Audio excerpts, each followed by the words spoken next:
গত এক বছরে অন্তর্বর্তী সরকারের নেয়া বিভিন্ন উদ্যোগ ও সংস্কারের ফলে দেশের অর্থনীতি বড় ধরনের বিপর্যয় থেকে রক্ষা পেয়েছে বলে মন্তব্য করেছেন গবেষণা প্রতিষ্ঠান সিপিডির নির্বাহী পরিচালক ফাহমিদা খাতুন। রোববার সকালে রাজধানীর গুলশানে একটি হোটেলে অন্তর্বর্তীকালীন সরকারের ৩৬৫ দিন শীর্ষক সিপিডি ডায়ালগে এমন মন্তব্য করেন তিনি।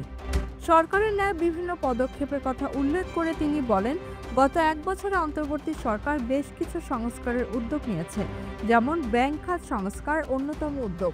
এর ফলে রেমিটেন্স রপ্তানি বেড়েছে, বৈদেশিক মুদ্রার রিজার্ভ একটা ভালো অবস্থায় গেছে, একটা বড় ধরনের বিপর্যয় থেকে অর্থনীতিকে রক্ষা করা গেছে। এটা একটা অন্যতম সাফল্য।